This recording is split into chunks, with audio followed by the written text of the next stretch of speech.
नमस्कार मित्रों, एक मुलाकात जरूरी है कि फ्रेश एपिसोड में आपका एक बार फिर से स्वागत है। रेडियो प्लेबैक इंडिया के साप्ताहिक कार्यक्रम में हर बार हम आपकी मुलाकात करवाते आ रहे हैं संगीत, साहित्य और सिनेमा जगत से जुड़े किसी खास शख्सियत से। आज हमारे बीच में है कहानीकार, उपन्यासकार, अनुवादक सूरज प्रकाश जी। दोस्तों, पंजाबी होते हुए भी गुजराती से बेहतरीन अनुवाद करने वाले सूरज प्रकाश जी के लाखों पाठक हैं। मूल, अनुदित और संपादित लगभग 40 पुस्तकों के रचयिता हैं आप।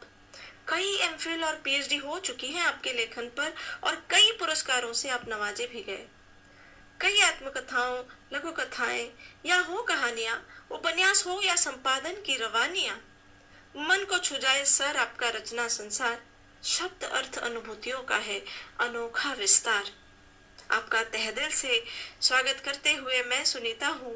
धन्य अपार स्वागत है सूरज प्रकाश जी, नमस्कार। बहुत बहुत आभार सुनीता जी, आपका और आपकी टीम का कि आपके श्रोताओं से मुझे बात करने का मौका मिल रहा है। धन्यवाद। सूरज जी, कई अरसे से मैं आपकी रचनाएं पढ़ रही हूँ। मैं ये जानना चाहती हूँ कि वे कौन से कारण होते हैं जो लेखक से लिखवाते हैं। सबसे पहले तो कई लेखक ही ये दबाव होते हैं, दायित्व होते हैं कि लिखे बिना मुक्ति नहीं मिलती है। अगर आप लेखक हैं, हाँ जी, और चीजों को लेकर डिस्टर्ब होते हैं, व्यथित होते हैं, परेशान होते हैं, तो अभिव्यक्ति ही एक ऐसा माध्यम आपके सामने होता है जो आप लिखकर मुक्ति पाते हैं। जी हाँ। और बिना लिखे आपको चैन नहीं मिलता है। और भी सामाजिक, आर्थिक, नैतिक दबाव होते हैं जो इन सारे दबावों के साथ जोड़कर व्यक्ति को मजबूर करते हैं कि वो लिखे, बेहतर लिखे या कम बेहतर लिखे, ये अलग मामला है। लेकिन लिखने के लिए जमीन वहीं से तैयार होती है कि बहुत सारे दबाव होते हैं। और एक और बात होती है जुनून की। जी, हमें लिखना है और तो लिखना ही है। जब तक वो लेखक के भीतर जुनून नहीं होगा लिखने का तो वो नहीं लिख पाता है। क्या हर बार ऐसा होता है कि पहले से बेहतर लिखा जाए? जहाँ तक हर बार पहले से बेहतर लिखने की बात है, कोशिश जरूर होती है, लेकिन हर रचना उतनी पहली रचना से बेहतर नहीं बन पाती। बेशक हम चाहते हैं, और मैं मानता हूँ कि लेखन सीढ़ियाँ चढ़ने की तरह होता है कि आपको पहले से बेहतर लिखना है। अच्छा, उसे आगे का लिखना है, दोहराव नहीं करना है। हाँ जी, जो कुछ आप कह चुके हैं, जी, आपके अनुभव बड़े हैं, तो उसे बेहतर लिखना है। लेकिन हर बार ऐसा नहीं हो पाता। बेशक कोशिश होती है और बेहतर लिखा जाना चाहिए। अगर आप बेहतर नहीं लिखेंगे तो आप पाठक के साथ, अपने साथ न्याय नहीं कर पाएंगे। ये एक निरंतरता की चीज होती है कि हमें और बेहतर लिखना है और बेहतर करना है। जीवन में भी तो हम बेहतर करने की कोशिश करते रहते हैं, जो कर चुके हैं उसे बेहतर करें। लेखन की पीड़ा प्रसव पीड़ा की तरह होती है, क्या सचमुच ऐसा होता है? जहाँ तक लेखन की पीड़ा की प्रसव पीड़ा से तुलना की जाने की बात है, मैं इससे सहमत नहीं हूँ। क्यों? कई कारण हैं। ठीक है, पीड़ा होती है दोनों तरफ, लेखन की भी प्रसव भी, लेकिन प्रसव पीड़ा के लिए समय तय है। आपको पता है कि 9 महीने या एक आध हफ्ता पीछे, एक हफ्ता आगे ये काम पूरा हो जाना है। और एक बात और भी है कि प्रसव पीड़ा में पीड़ा खाली अंतिम पलों की होती है।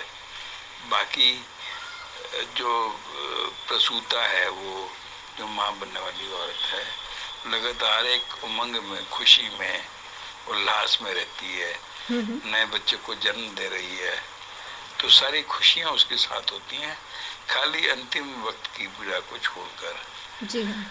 लेखन की पीड़ा ऐसी नहीं होती, उसका समय तय नहीं होता, और वो लगातार आपको परेशान किए रहती है कि जब तक आप उस रचना को लिख नहीं लेते, आप लगातार तकलीफ में रहते हैं।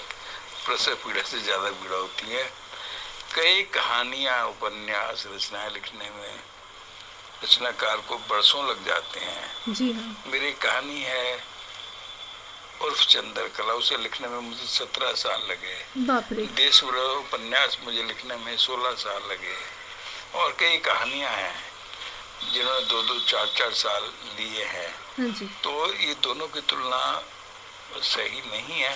पीड़ा की बात सही है, लेकिन समय की तुलना या पीड़ा के लगातार बने रहने की तुलना नहीं की जा सकती। और ऐसा भी होता है कि कहानी 10-15 दिन में या एक ही सिटिंग में पूरी कर ली जाए। कई लेखक ऐसे भी हैं जो कहानी को एक ही बार में लिखकर पूरा कर लेते हैं, उसमें कोई संशोधन नहीं करते। जी हाँ, जी हाँ। तो ये दोनों पीड़ाएं अलग अलग हैं और दोनों की जरूरत भी अलग अलग है।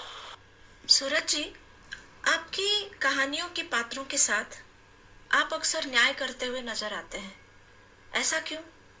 क्या वे पात्र आपके साथ जुड़े हुए थे कभी जिंदगी में? यह कहना बहुत मुश्किल है कि मैं अपने पात्रों के साथ न्याय करता हूँ या पात्र मेरे जीवन से जुड़े रहे हैं।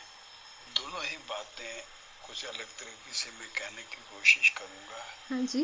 दरअसल लेखक न्यायाधीश नहीं होता और न्याय ही अपने आप को इस काबिल समझता है कि वो न्याय कर सके। हाँ, मैं कहानियों में आए पात्रों को जीवन से उसी रूप में लेता हूँ जिस रूप में उन्होंने जीवन जिया है, संघर्ष किए हैं, तकलीफें झेली हैं या कुछ कहना चाहते हैं। मैं दृष्टा हूँ, भविष्य दृष्टा भी नहीं हूँ, खाली मैं बताता हूँ कि स्थिति ये है।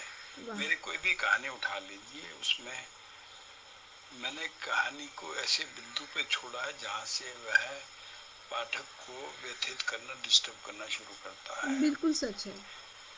पाठक तय करे कि आगे क्या हुआ होगा, क्या होना चाहिए।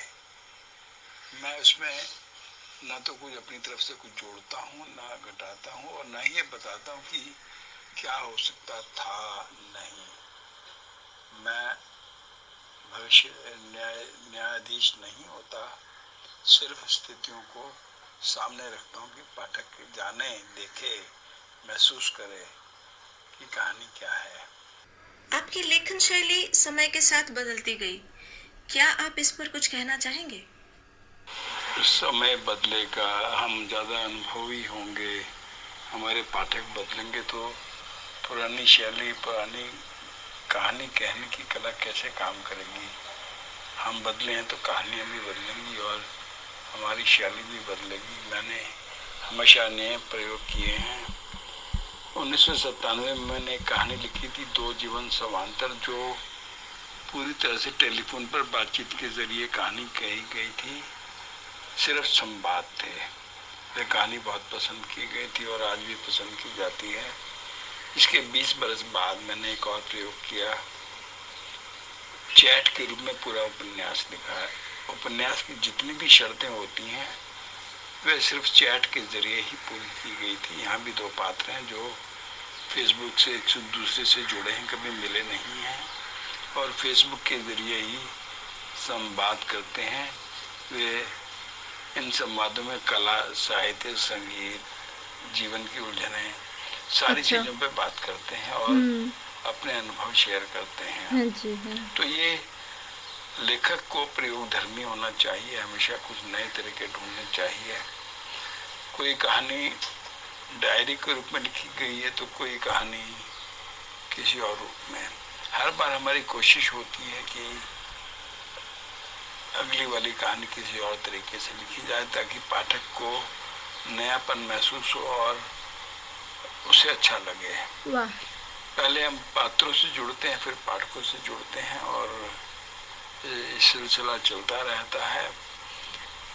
शैली की नवीनता, भाषा की नवीनता लेखक को अपने समकालीन पाठकों से जोड़े रखती है। हर लेखक के पास 2-3 पीढ़ियों के पाठक होते हैं। हमें नहीं मालूम होता कि मेरा पाठक 60 बरस का है, 40 बरस का है, 20 बरस का है या 80 बरस का है। तो हर पाठक को नयापन चाहिए होता है और वो लेखक के रूप में मैं वो देने की कोशिश करता हूँ। जी बिल्कुल ठीक कहा आपने। 1994 में आहा आए फोटो वाले फोन लिखा था और फिर बाद में पेन से मोबाइल पर डिक्टेशन का सफर भी आपने लिखा। आपने कई साल पहले जो बातें बताई थी वे सारी बातें आज सच साबित हुई और आपने ये भी उम्मीद की कि आप सोचेंगे और शब्द टाइप हो जाएंगे अपने आप। क्या ये सच होगी? हाँ, ये सच है कि मैंने 1994 में एक लेख लिखा था, व्यंग लेख था वो, आए फोटो वाले फोन। उस समय भारत में मोबाइल आए भी नहीं थे और इस बात की कल्पना भी नहीं की जा सकती थी कि मोबाइल कैसे होंगे, क्या काम करेंगे और क्या क्या काम करेंगे।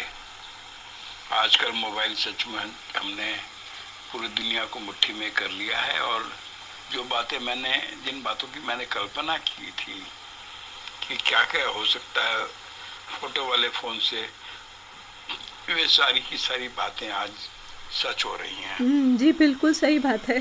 जहाँ तक उस लेख का सवाल है कि पेन से मोबाइल पर बोलने का सफर, ये बहुत बड़ी चाहत थी कि हम बोले और कंप्यूटर या लैपटॉप या मोबाइल से टाइप करें, वह सच हो रहा है। मैं पिछले कई वर्षों से अपना सारा काम मोबाइल पर या लैपटॉप पर बोल के टाइप करता हूँ और चीज़ें सुनता हूँ, पढ़ता नहीं हूँ। अगर आप मुझे कोई कहानी भेजेंगे तो मैं सुनूंगा। तो मैं टेक्नोलॉजी का पूरा फ़ायदा उठाता हूँ और यह भी उम्मीद करता हूँ कि हाँ, एक दिन ऐसा आएगा जब हमारे शरीर में एक चिप डाल दी जाएगी। क्या बात है? कि हम जो कुछ भी सोचेंगे वह काम सामने हो जाएगा, बहुत मजा आएगा। अभी होम ऑटोमेशन चल रहा है, आप मोबाइल के जरिए पूरे घर की सारी चीज़ों को काम कर सकते हैं।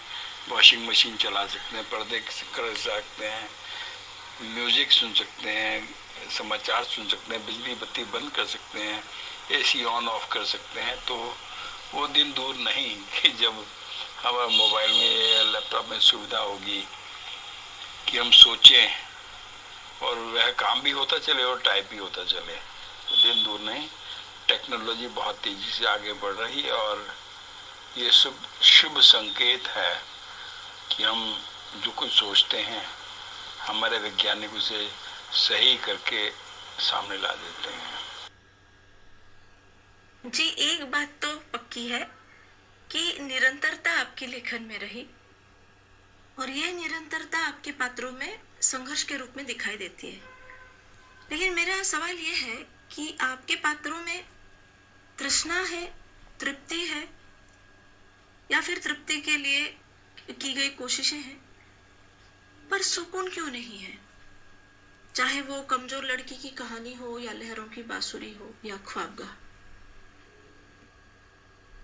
किसी शायर ने कहा है, यहाँ मुकम्मल जहां नहीं मिलता, कभी जमीन तो कभी आसमान नहीं मिलता। हम अपने जीवन में भी कहाँ संतुष्ट हैं, कहाँ तृप्त हैं और कहाँ हमारे सुख मिल रहे हैं। कहानी जीवन से ही आती हैं और ऐसा संयोग रहा कि मेरे जितने भी पात्र हैं वो संघर्ष कर रहे हैं। जी हाँ। बेहतरी के लिए, कुछ पाने के लिए, कुछ ऊपर उठने के लिए। जीवन में तो यही चलता रहता है। हम हार का मानते हैं, हम थक कर बैठते कहाँ हैं। लगातार कोशिश ही तो करते रहते हैं कि अपने जीवन को बेहतर बनाएं।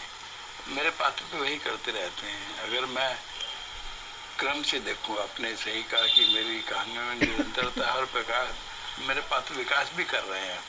अगर मैं देखूं तो मेरे सभी पात्रों ने लगातार विकास किया है और सफलता की कुछ सीढ़ियां चढ़ी हैं। मैं एक उदाहरण देना चाहूँगा कि 2014 में एक कहानी लिखी गई थी, एक कमजोर लड़की की कहानी। वह महिला संघर्ष कर रही है, अपने जीवन से संतुष्ट नहीं है, अपने परिवार से संतुष्ट नहीं है। वह लिखना चाहती है, पढ़ना चाहती है, लेकिन जब रात को कोई किताब पढ़ती है तो उसका पति पूछता है, कोई परीक्षा है क्या कल जो आज पढ़ रही हो? वो छटपटा रही है। उसकी कहानी के बाद मैंने 2 बरस बाद एक और कहानी लिखी, लहरों की बांसुरी। उसी नायिका का विकास था इस कहानी में। बेशक पात्र अलग अलग थे, लेकिन लहरों की बांसुरी की नायिका अपनी काफी हसरतें पूरी करती है और अपने जीवन से संतुष्ट है। बेशक उसने भी संघर्ष किए हैं और यहाँ तक पहुँचने के लिए उसे बहुत लंबी दौड़ करनी पड़ी है, लेकिन ये विकास कमजोर लड़की से लहरों की बांसुरी तक हुआ। और लहरों की बांसुरी की नायिका का विकास मेरे बाद के लघु उपन्यास ख्वाबगाह में हुआ। वहाँ भी ये तृप्ति है, चाह है, बेहतरी की चाह है, कुछ पाने की तमन्ना है, और जो खुशियाँ उसे मिल सकती हैं, कहीं भी मिलें, उसे पाने की जद्दोजहद है। उसमें वो कुछ हद तक सफल भी होती है। तो ये विकास क्रम मेरी नायिकाओं में देखा जा सकता है। मेरे कई पात्रों में इस तरह से विकास मिलेगा। ये समय के साथ साथ होता है कि हम अनुभवी होते हैं और हमारे पात्र भी ज़्यादा अनुभवी होते हैं। वे कुछ और ऊंची छलांग लगाने की हिम्मत जुटा पाते हैं और मुझे अच्छा लगता है कि मेरे पात्र अब और ज़्यादा मैच्योर हो रहे हैं। जी हाँ, आपने कहा कुछ पाने की तमन्ना लिए हुए पात्र संघर्ष करते हैं, पर आपने ये जो देश है मेरा लिखा, ऊंची छलांग लगाने के लिए जो पात्र आए हुए थे, उन्हीं में से एक जो है आत्महत्या कर लेती है। इसके बारे में आपका क्या कहना है? सुनीता जी, उस कहानी को अगर आप ध्यान से पढ़ें तो वह नायिका भी बम्बई संघर्ष करने आती है, फिल्मों में जगह बनाने आती है, वह सब कुछ पाना चाहती है, लेकिन उसे जो दुखे होते हैं, शारीरिक, मानसिक, आर्थिक, मनोवैज्ञानिक, जी, भावनात्मक, हाँ जी, वह दुखे सहन नहीं कर पाती और टूट जाती है। थोड़ी देर पहले मैंने ये कहा था कि मैं पात्रों को जस का तस संघर्ष करते हुए दिखाता हूँ, जो उन्होंने जीवन में संघर्ष किया। हाँ जी, मेरी कहानियों में ये आकर वो संघर्ष कर रही हैं। तो अगर उसने जीवन में मृत्यु को गले लगाए, आत्महत्या की, तो मैं अपनी कहानी में झूठ कैसे बोलता? मैं कैसे कहता कि वो सफल रही है जबकि अपने जीवन में वो हार गई थी? मैं ये बताना चाहता था कि धोखा पाना बहुत तकलीफ देता है और उसे हर तरीके से धोखे मिले तो वो टूट गई, बिखर गई और खुद को संभाल नहीं पाई। हो सकता है उसे सही वक्त पर कोई सहारा मिल जाता, कोई सलाह देने वाला मिल जाता, लेकिन उस रात वो अकेली थी। बेशक उसकी सहेलियाँ थी और चली गई थी, लेकिन बाद में जो अकेली हुई तो वो, मैं ये बताना चाहता था कि धोखा पाना बहुत तकलीफ देता है और उसे हर तरीके से धोखे मिले तो वो टूट गई, बिखर गई और खुद को संभाल नहीं पाई। हो सकता है उसे सही वक्त पर कोई सहारा मिल जाता, कोई सलाह देने वाला मिल जाता, लेकिन उस रात वो अकेली थी। बेशक उसकी सहेलियाँ थी और चली गई थी, लेकिन बाद में जो अकेली हुई तो वो टूट गई और उसने खुदकशी जैसा कदम उठाया था। ये कहानी जीवन से आई थी और मैं उस कहानी के पात्रों के साथ झूठ नहीं बोल सकता था, वह मैं न्याय में कर पाता। अकेलेपन को लेकर आपने बहुत कुछ लिखा। घर सीरीज कहूं तो अत्युक्ति नहीं होगी। आपने घर से संबंधित जितनी कहानियां लिखी या कुछ अन्य कहानियां भी आपने लिखी, उसमें आपने अकेलेपन को बहुत ही मार्मिक रूप से प्रस्तुत किया। इसके पीछे का मनोविज्ञान क्या है? सुनीता जी, आपने 2 सवाल एक साथ पूछे और दोनों के जवाब में एक साथ दूंगा। पहले अकेलापन।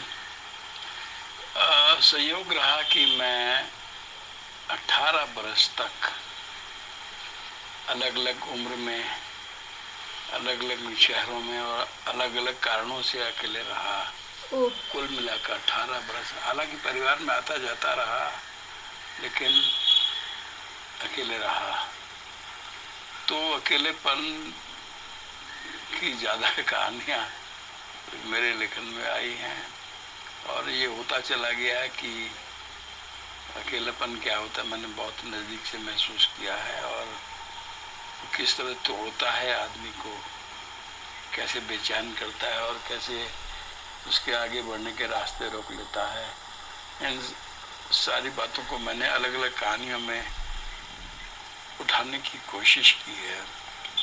इसी से जुड़ा जो दूसरा प्रश्न है कि घर, ये भी संयोग है कि घर को लेकर मेरी 15 कहानियां हैं, और एक कहानी संग्रह ही घर को समर्पित है। उसमें खो जाते हैं घर कहानी संग्रह, जिसमें सिर्फ घर को लेकर कहानियां हैं।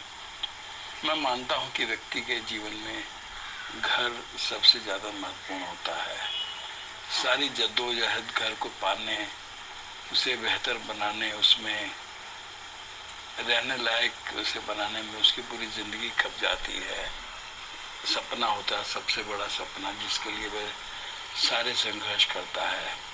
मकान को घर बनाने का सपना, अपना घर, अपने पसंद का घर, अपनी चाहत का घर, कितना कम लोगों को मिल पाता है। आज कई लोग घर में रहते हुए भी घर को महसूस नहीं कर पाते, या घर की सुविधा को भोग नहीं पाते। तो ये दोनों चीज़ें मैं हॉन्ट करती रही, और मेरा खुद का बचपन बहुत अभाव में बीता। कई लोग छोटे से घर में रहते थे, तो घर मुझे हमेशा हॉन्ट करता रहा कि अपनी पसंद का घर हो तो कैसा हो।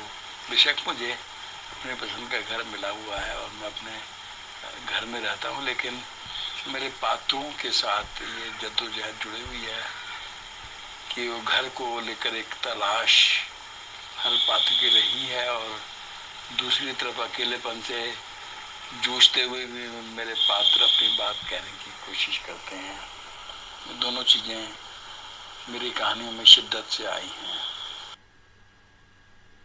सूरज जी, बुजुर्गों की व्यथा को भी आपने शब्दायित करने की कोशिश की है अपने लेखन में, मर्द नहीं रोते के माध्यम से। इसके बारे में कुछ कहेंगे आप?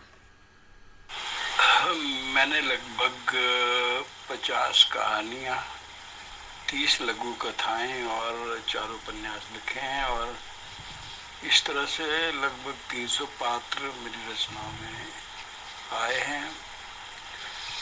बच्चे भी आए हैं, जवान भी आए हैं, बूढ़े भी आए हैं, और वे बूढ़े भी मेरी कहानी में बहुत अधिक आए हैं जो बाद वाली पीढ़ी दरअसल आए गए हैं। इन पे मेरी 3-4 कहानियां हैं।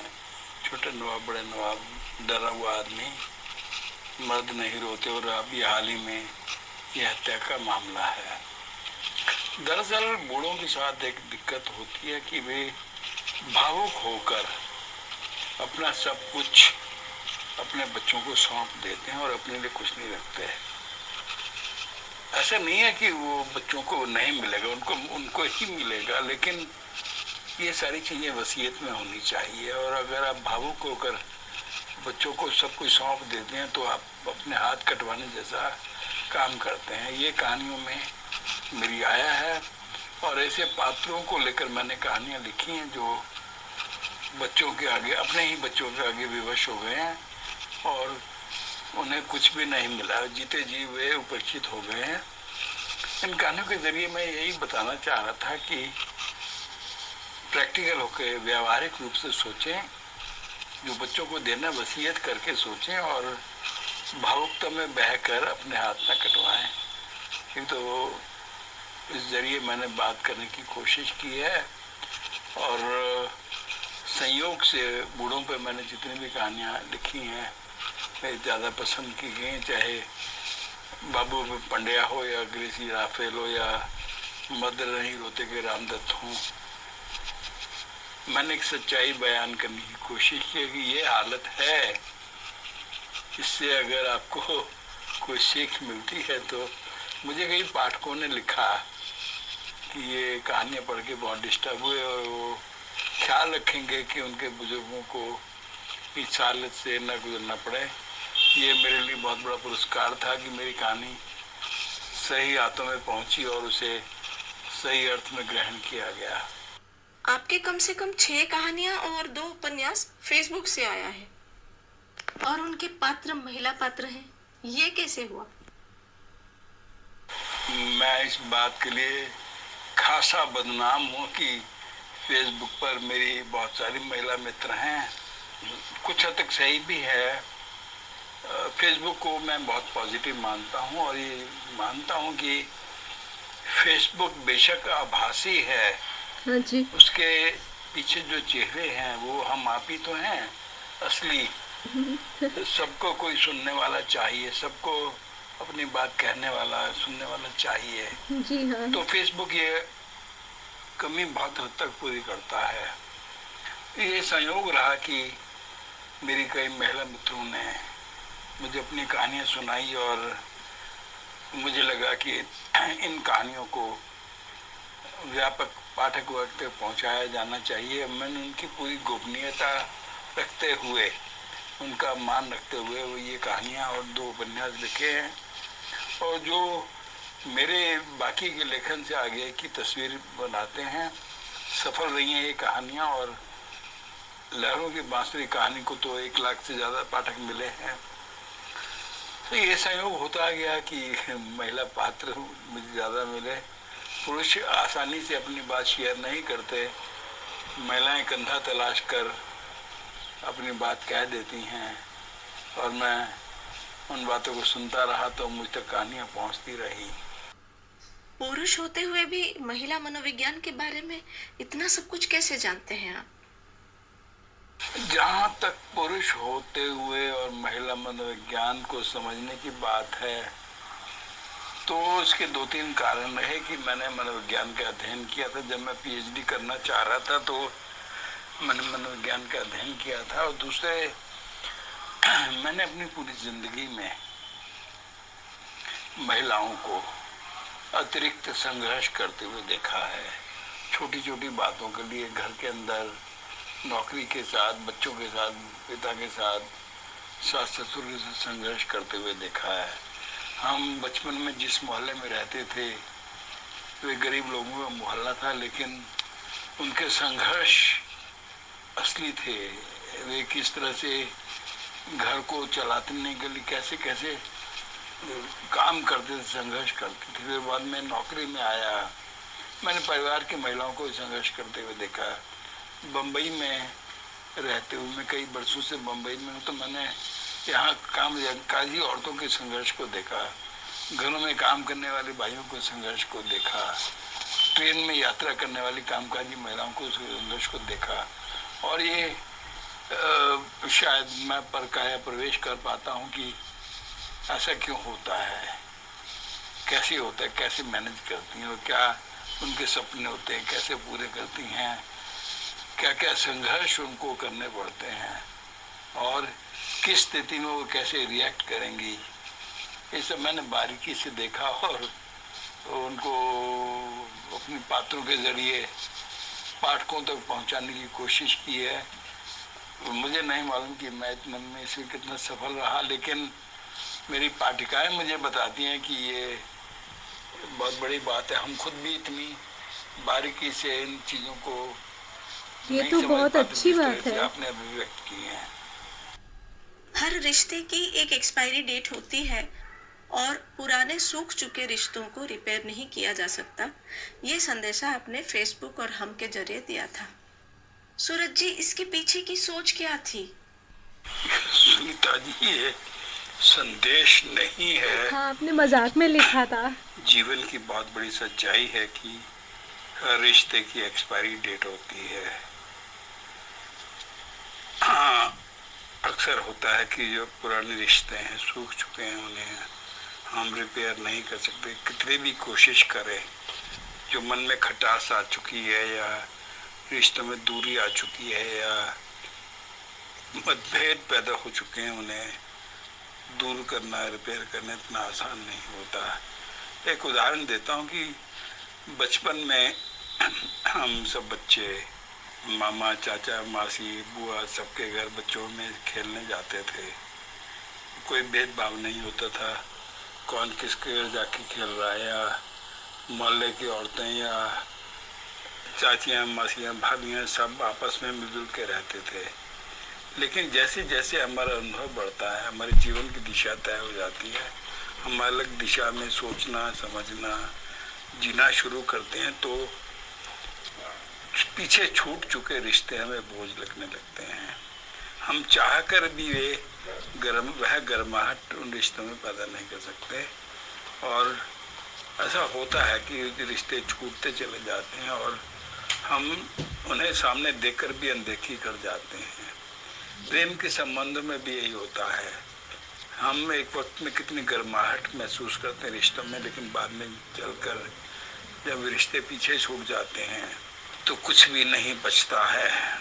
यही बात जब आदमी बूढ़े हो जाते हैं तो ज़्यादा महसूस होते हैं कि जब वो जवान थे तो बच्चों के लिए सब कुछ करते थे, जब वे बूढ़े हुए हैं तो बच्चे उनके लिए उतना नहीं कर पाते, सोच भी नहीं पाते कि उनको संग साथ की बैठने की बात करने की ज़रूरत है। अगर ऐसा ना होता तो ना तो हमारे देश में या दुनिया में अनाथालय होते, न वृद्धाश्रम होते।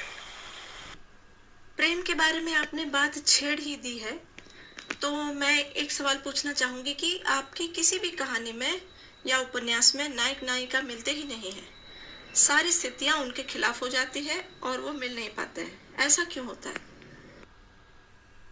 सुनीता जी, मुझे मालूम था ये सवाल आएगा कि मेरी किसी भी कहानी के नायक नायिका आपस में मिलते नहीं हैं। ये आज से नहीं है, जब मैंने इस तरह की पहली कहानी 1988 में लिखी थी, यह जादू नहीं टूटना चाहिए से लेकर जितने भी कहानी उपन्यास लिखे आज तक, किसी भी नायक नायिका नहीं मिलते हैं। कुछ स्थितियाँ ऐसी बन जाती हैं कि दोनों नहीं मिल पाते। ऐसा होता चला गया है, पता नहीं क्यों। लेकिन मुझे एक बात समझ में आती है कि जीवन चलता रहता है, जीवन में संभावनाएं चलती रहती हैं और जीवन में उम्मीद बाकी रहती है कि शायद कभी मिलेंगे। इसमें एक बात मैं ये भी कहना चाहूँगा कि मैं पाठकीय सहभागिता, रीडर्स पार्टिसिपेशन में विश्वास करता हूँ कि मैं कहानी जहाँ छोड़ता हूँ पाठक उसे आगे बढ़ाए। अगर मैं अपनी नायक को नायिका से नहीं मिलवाता तो पाठक को चाहिए कि अपनी प्रेमिका से मिले, अपने पसंद की नायिका से मिले, और मेरी नायिका तो वक्त के साथ साथ बूढ़ी हो जाती, उनके नायक नायिका तो हमेशा जवान रहेंगे, वे कभी बूढ़े नहीं होंगे और मेरी कहानी उनके साथ साथ चलती रहेगी। देश बिराना उपन्यास में मैंने एक वाक्य लिखा था कि हमें पता नहीं होता कि हम जिस दरवाजे के बाहर खड़े होकर इंतजार कर रहे हैं, खटखटा रहे हैं, वहाँ अंदर किसी को खबर नहीं हो रही, और ऐसा भी होता है कि किसी बंद दरवाजे के पीछे, किसी और बंद दरवाजे के पीछे कोई हमारी राह देख रहा हो, हमें खबर नहीं हो पाती। तो इस संयोग हमेशा चलते रहते हैं कि मुलाकात नहीं हुई तो नहीं हो पाती, शायद फिर सही, फिर मिलेंगे। ये जो प्यास है कुछ मिलने की लेकिन मिल नहीं पाती, इसी प्यास को आपने बच्चों की कहानियों में भी बरकरार रखा, जैसे घर बेघर। यह सही है कि न मिलने की प्यास ज़्यादा परेशान करती है, और मेरी ज़्यादातर कहानी में, जैसे कि मैं कह भी चुका हूँ, नायक नायिका नहीं मिलते या पात्र नहीं मिलते, या बच्चों को भी उनका वांछित जीवन नहीं मिलता। एक और कहानी है खो जाते हैं घर, जो एक बच्चे की कहानी है जो उससे घर छूट गया है, घर मिलता भी है लेकिन फिर घर छूट जाता है। बहुत माध्यमिक कहानी है। तो ये जीवन का एक अनिवार्य अंग है कि सब कुछ नहीं मिलता, कुछ मिलता है तो कुछ छूट जाता है, कुछ और मिलता है तो कुछ और छूट जाता है। ये तलाश हमें आगे बढ़ाने के लिए प्रेरित भी करती है और परेशान भी करती है। हम जूझते रहते हैं, कुछ तलाश करते रहते हैं, कुछ चाहते रहते हैं और इस तरह से जीवन चलता रहता है। अपनी रचनाओं के माध्यम से आपने स्त्री मनोविज्ञान, बाल मनोविज्ञान, वयोवृद्ध मनोविज्ञान सभी को खंगाल डाला। लेकिन ये लगभग 500 लेखकों की अप्रत्याशित भीतरी दुनिया और बाहरी दुनिया के संघर्ष का सैर कैसे करा दिया? ये बात मन में आखिर आई कैसे? आपने सही पहचाना कि मेरे कहानियों में, उपन्यासों में बाल मनोविज्ञान, युवा मनोविज्ञान, महिला मनोविज्ञान, वृद्धाश्रम का, वृद्धों का मनोविज्ञान, अकेलेपन का मनोविज्ञान सब मिलेंगे और बहुत अच्छी तरह से प्रामाणिक रूप से मिलेंगे। जहाँ तक लेखकों की दुनिया के जरिए दुनिया भर के 500 लेखकों के बारे में बताने का सवाल है, तो मैं ये कहना चाहूँगा कि लेखन करना अय्याशी नहीं होता। लेखन बहुत बड़ी तकलीफ से गुजर कर ही सामने आता है और दुनिया में शायद ही कोई ऐसा लेखक हो जो अमीर भी रहा हो और सुखी भी रहा हो, उसने लेखन किया हो। नहीं, कई लेखकों का बचपन अभावग्रस्त रहा, कुछ लेखकों का जीवन अभावग्रस्त रहा, कुछ लोगों को बहुत अच्छा लिखने के बावजूद पहचान नहीं मिली, जीवन पर्यंत संघर्ष करते रहे, आर्थिक रूप से, मनोवैज्ञानिक रूप से या दूसरे तरीके से। तो मैंने ऐसे सभी लेखकों के बारे में जानकारी जुटाई है और पेश करने की कोशिश की है कि लेखन आखिर होता क्या है, उसे किन तकलीफों से, जद्दोजहद से गुजरना पड़ता है, तब जाकर अपना सर्वश्रेष्ठ दे पाता है। कुछ लोग, कुछ लेखक शराब की शरण में चले गए, कुछ लेखकों ने आत्महत्या कर। दुनिया में कम से कम 150 ऐसे लेखक हैं जिनमें नोबेल पुरस्कार पाने वाले लेखक भी शामिल हैं जिन्होंने आत्महत्या की। इसका मतलब है उनको भी संतुष्टि नहीं मिली, इतना लिखने के बावजूद भी वे बेचैन थे, परेशान थे, हताश थे और उन्हें लगा कि वो जो कुछ देना चाहते दे चुके, अब उनके जीवन का कोई अर्थ नहीं रहा, तो उन्होंने खुदकशी कर ली। तो ऐसे सभी लेखकों के बारे में, खासकर ऐसे लेखकों के बारे में मैंने जानकारी देने की कोशिश की है जिनने जीते जी मरने के बाद तकलीफ भोगी और अपना सर्वश्रेष्ठ देकर गए। ये है लेखकों की दुनिया। और अक्सर लेखकों के साथ एक और तकलीफ होती है कि उनका लिखना छूट जाता है, जिसे राइटर्स ब्लॉक कहते हैं। उसे पार पाने के लिए लोग लेखक कैसी तरकीबें बढ़ाते हैं, कैसे वहम पाल लेते हैं, इन सब के बारे में मैंने जानकारी देने की कोशिश की है। सूरज जी, आपके लेखन से पता नहीं चलता कि आप उम्र के इतने पड़ाव पार कर चुके हैं। अच्छा, एक लेखक के रूप में खुद को आप कहाँ पाते हैं? मैं एक क्रीम लगाता हूँ जिससे मेरी उम्र का पता नहीं चलता। दरअसल उम्र एक संख्या है और ये संख्या महसूस करने से आती है। अगर आप जल्दी महसूस करने लगें कि आप बूढ़े हो रहे हैं तो आप सचमुच बूढ़े हो जाएंगे, और अगर आप महसूस करें कि अभी आप काम कर सकते हैं, आप में दमखम है, तो आप हमेशा युवा बने रहेंगे। मैं हमेशा काम में लगा रहता हूँ, कुछ ना कुछ करता रहता हूँ। जब मैं नौकरी में था तो मुझसे एक अधिकारी ने पूछा, आप कितने घंटे काम करते हैं? तो मैंने कहा कि मैं 15 घंटे कर। उस समय मेरी उम्र लगभग 60 वर्ष की थी, तो मैंने कहा कि मैं लगभग 15 घंटे काम करता हूँ। तो मैंने उससे पूछा, अच्छा, कि आप कितने घंटे काम करते हैं? हाँ जी। उसकी उम्र लगभग 30 वर्ष की थी। उसने कहा कि हम नौकरी करके ही थक जाते हैं और कुछ नहीं कर पाते। तो मैंने कहा कि तुम जिंदगी में कुछ नहीं कर पाओगे, ये महसूस करने की बात है। और अपनी पसंद के कामों के लिए समय चुराना पड़ता है। मैं समय चुराना जानता हूँ और इसलिए लेखन मैं जिस किस्म का करता हूँ मेरे पाठक मुझे पसंद करते हैं, और मेरी उम्र का अंदाजा नहीं लगा पाते कि मैंने कितने बसंत या कितने पतझड़ देखे हैं। बस दुआ है, दुआ मांगता हूँ कि मैं काम करता रह सकूं, लिखते लिखते ही जीवन यापन हो और इस तरह से अंत आए। खुशवंत सिंह जी 98 साल तक लिखते रहे, तो वो अपने आप को युवा महसूस करते थे, समर्थ महसूस करते थे। अभी हाल ही में आपकी जीवनी आई है उम्र भर देखा किए। आमतौर पर लेखक आत्मकथा लिखते हैं, आपकी तो जीवनी आई है, इस बारे में कुछ कहेंगे?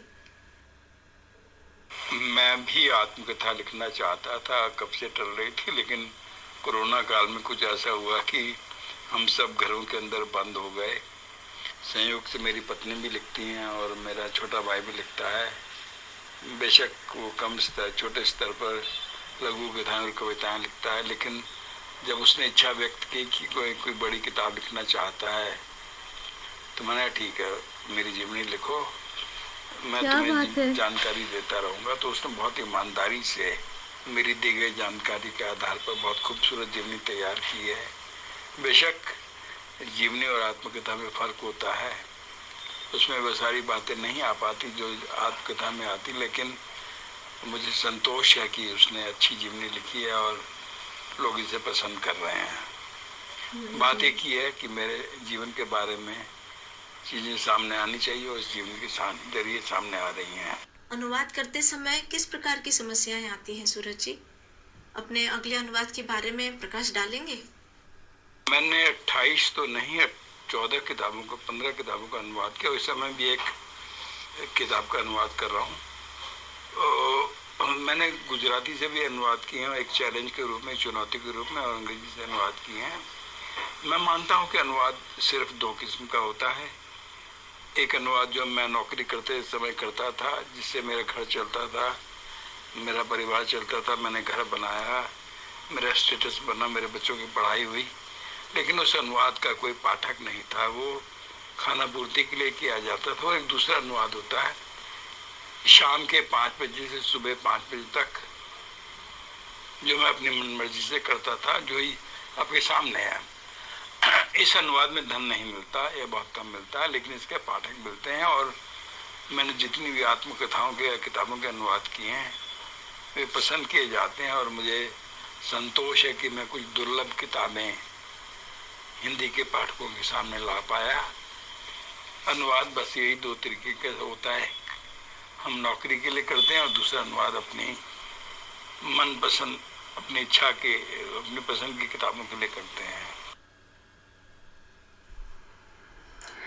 लेखन के प्रति आपकी प्रतिबद्धता खूब सफल रही है सूरज जी। हमारा निमंत्रण आपने स्वीकार किया, इसके लिए तहे दिल से फिर से शुक्रिया।